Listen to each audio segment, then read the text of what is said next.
I said the quiet part out loud over omelets and bottomless mimosas. Because that's where bad ideas dress up as empowerment. I think I need to experience more before we settle down, I told him, picking at a wedge of orange like it had wronged me. Just to be sure. You know. Ethan set down his coffee. He didn't blink like in movies. He didn't laugh or lecture.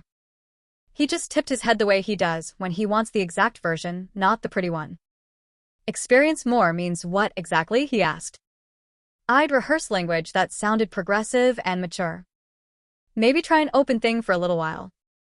For both of us. Just to make sure we don't resent each other later. For both of us, he repeated. Not mocking, just confirming. Yes, I said, and then betrayed myself. I mean, really it's me. I never had that single phase. My friends say you need to know what's out there before you choose. It's better to get it out of your system now than wonder about it at 35. He added cream to his coffee with the same care he uses to cut crown molding. That's what he is. Careful. He owns the townhouse we live in because he spent his 20s saying no to neon vacations and yes to overtime. I moved in 2 years ago with a plant that died in a week and half a dresser of clothes, and he made space anyway. In September, he asked me to marry him on a Sunday morning with a ring that looked like a promise and a speech that sounded like a map.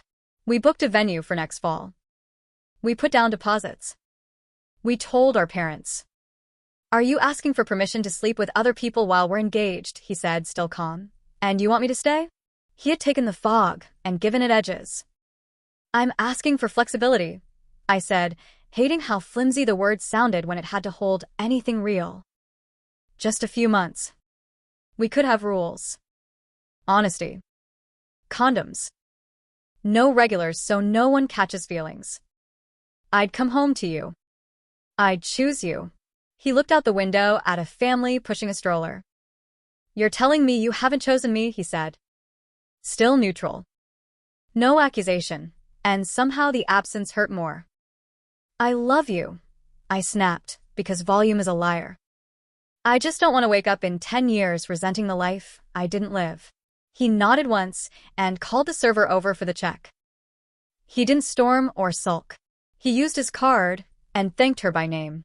In the car he asked, is this a negotiation, or are you telling me who you are right now? I'm asking for a chance to make sure, I said, as if certainty is a store you can visit on your lunch break. Okay, he said, like a decision he'd been avoiding had finally walked into the room. Thank you for telling me. I went to a bridal shower that afternoon. I practiced smiles while paper bows stuck to a paper plate. I didn't tell anyone what I'd said. Not even my best friend, Maura, who can smell a lie like smoke. When I came home at 6, the code on the front door didn't work. I thought I'd fat-fingered it. I tried again. Red light. I called him. Straight to voicemail. The porch light clicked on with a timer and made the envelope on the top suitcase gleam. My suitcase. Hard-sided, navy, scuffed on one corner from the time the airline swore my gate-checked bag was already on the jetway. It sat next to a banker's box labeled bathroom plus miscellaneous. And another labeled desk plus books in his blocky print. The small terracotta pot with the herb I'd managed not to kill. Rosemary. Sat on the top step like a consolation prize. I opened the envelope with a fingernail. Inside, my spare key on a ring he'd made in the garage with our initials, the code for a temporary smart lock entry good for 6 to 7 p.m. Tonight only, and a letter on plain white paper. Lila, thank you for being honest this morning. I'm going to be honest back. I don't do open. I'm not waiting on the porch while you check the neighborhood. I'm not going to negotiate boundaries that only bind one of us. If you want to experience more, I am not your fiancé. The house is mine. You're not on the deed or the mortgage, and you haven't contributed rent since we decided to save for the wedding. I've changed the locks and code. That's not an eviction, it's a boundary. Your essentials are on the porch. The rest of your things are packed in the guest room. I've scheduled a civil standby with SAPD for Wednesday at 5 p.m. You, me, and an officer can be present so you can collect everything calmly. I've canceled the venue and asked them to refund what they can. The ring is a conditional gift in this state. The condition is marriage. Please leave it on the kitchen island when you come by Wednesday. If you prefer, you can return it through the jeweler. I've attached their intake form. I'm not posting about this. I'm not calling your mother. I'm not asking our friends to pick sides. I'm asking you to respect this as the end. Be well, Ethan. I read it 3 times, slow, as if the speed would change the content. My name looked like a verdict in his handwriting. I punched in the temporary code. Green. I stepped into a house that smelled like lemon oil and last chance. The guest room was a canyon of cardboard.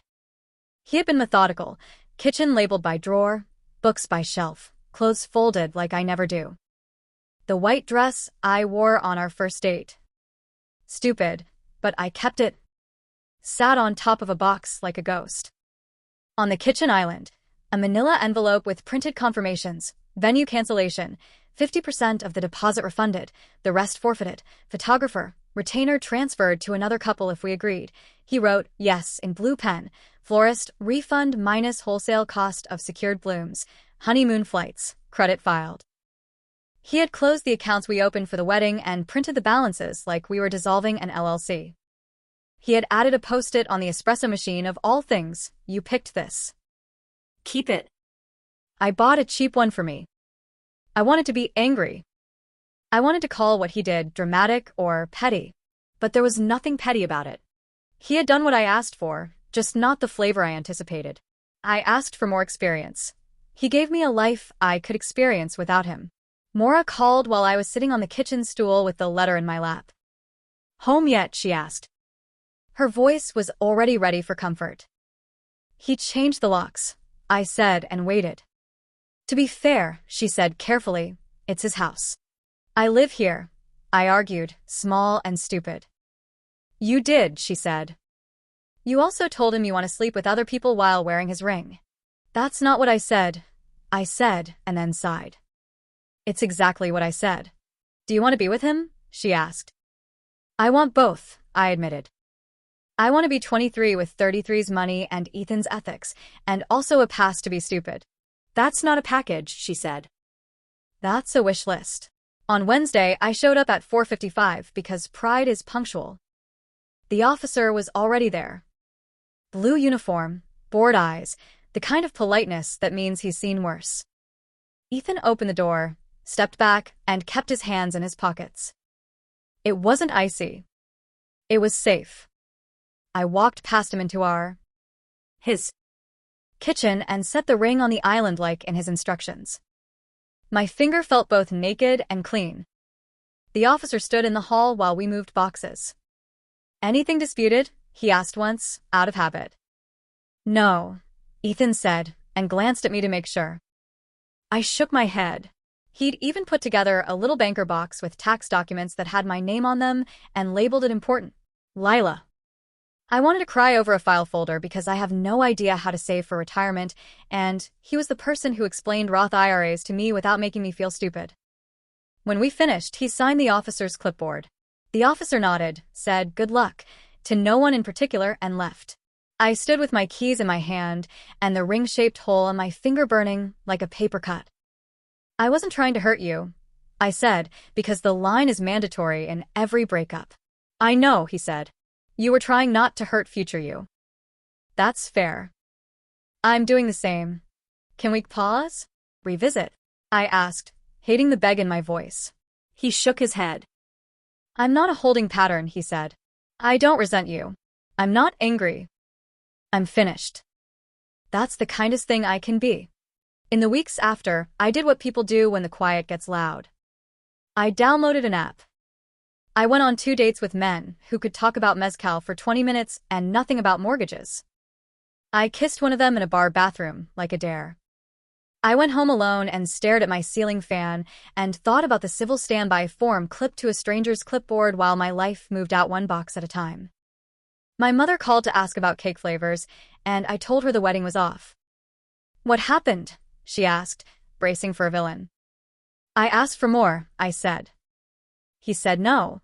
There is a version of the story where he is controlling and I am emancipated. It's a fun story. It just isn't true. Ethan didn't post. He didn't ice out our mutual friends. He didn't tell his mother that I broke his heart, though I'm sure she could guess. Mothers are bloodhounds. He showed up at work, went to the gym, and on Saturdays he probably stood in the lumber aisle at Home Depot staring at boards like "The future is something you can sand."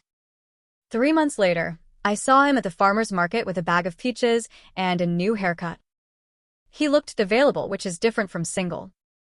He saw me and smiled politely the way affable strangers do. "How are you?" I asked, hating how small talk felt like trying to climb the side of a building with spatulas. "Good," he said. "You?" "Learning," I said, and meant it. I didn't tell him about the guy from the app who said no labels like a religion.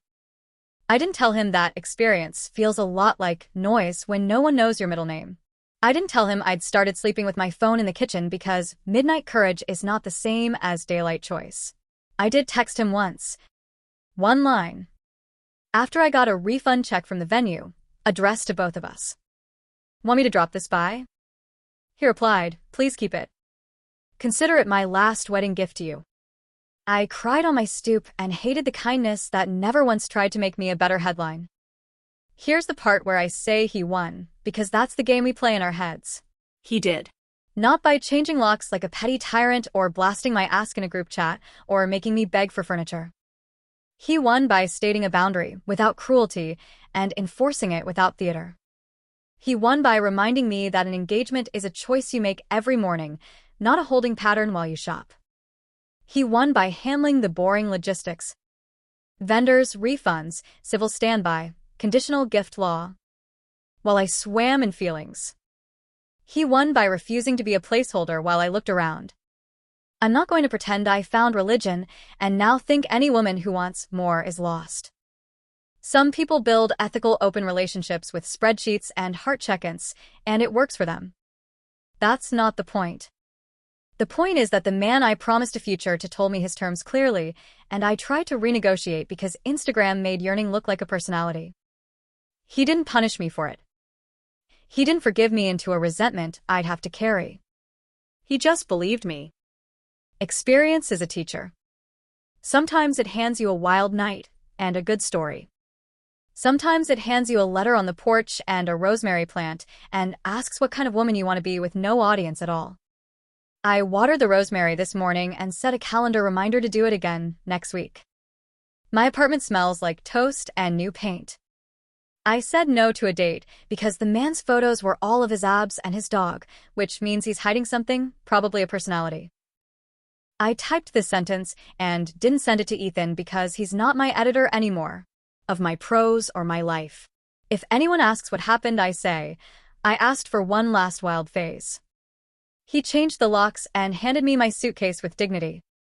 I'm learning what I actually wanted was to be chosen by myself first, and that no one else can do that work for me.